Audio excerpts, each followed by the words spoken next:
কোনো মানুষের সঙ্গে ইন্টিমেসি করা বা হুম, কোনো মানুষের সঙ্গে টাচ করা তাকে, সেই এনার্জিটা কিন্তু আমরা এক্সচেঞ্জ করছি। হুম, ঠিক আছে? তো আমরা ট্রেনে বাসে যাচ্ছি, ধাক্কা লাগছে, এর সঙ্গে এর ঘষাঘষি লাগছে।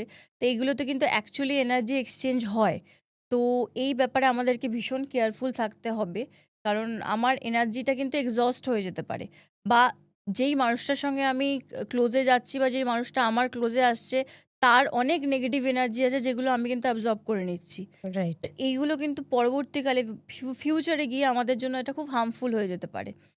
তো তার জন্য তুমি কি রেগুলার এসে বাড়িতে এসে ক্রিস্টাল ক্লিনস করবে? না, আমি বলব একদমই করবে না। বাট তুমি যেমন রেগুলার তোমার বডিটাকে ক্লিন করছো জল দিয়ে, সেরকমই তুমি যখন নিজেকে ক্লিন করছো, তোমার ক্রিস্টালগুলোকেও তার সঙ্গে ক্লিন করলে প্লেন জল দিয়ে। রোজ তো ক্লিনজিং প্রসেস করা সবার পক্ষে সম্ভব হবে না।